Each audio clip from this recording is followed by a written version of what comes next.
Well, I'm optimistic by nature. I'm very confident that this is what we should do. I think the timescale is still relevant because we're talking after the UK general election. We could have a balanced parliament, we could have a Tory government at Westminster, we have a political situation where people want to think about Scotland's future. I hope that the worst of the storm clouds of recession are starting to ease by then. Even then, I think the recession strengthens the case for more ability in Scotland to determine our economy, to be able to respond to difficult economic circumstances. You need the freedom to invest, to borrow, to increase and sustain demand in the economy. You need also, in my view, to be in a framework of monetary policy, a European framework, which we're not at the present moment, to have the best chances. So I think 2010 is a good date. Now, the other parties in the Parliament, because we're a government, but a minority government, could combine against us and stop it. If they do, then it will become a huge issue, perhaps the dominating issue of the 2011 Scottish election campaign.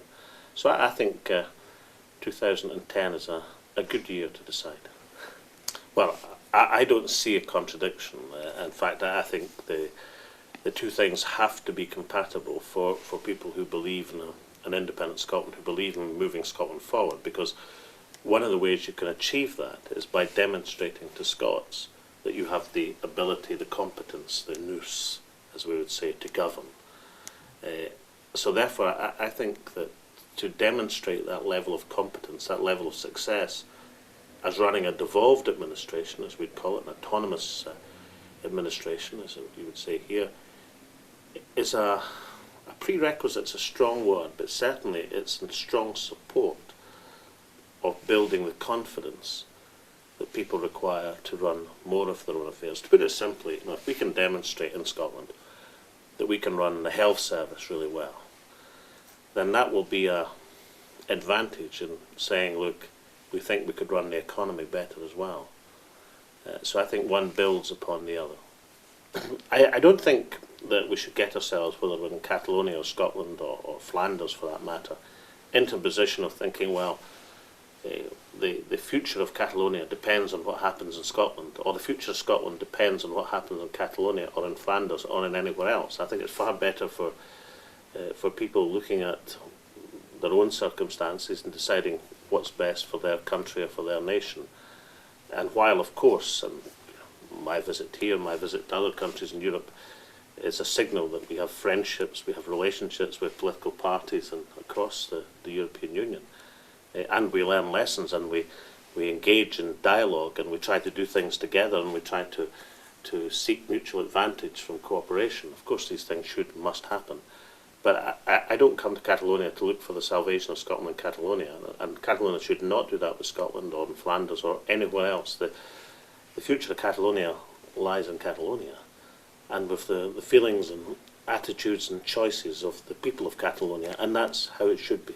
Countries arrive at places in different ways, and they're products of a particular period in history. What I think is more interesting is the bit of history we're in now, and what should happen in the future, and what has changed that makes countries look at the chance, the opportunity to gain autonomy, freedom, manoeuvrability within a wider European framework.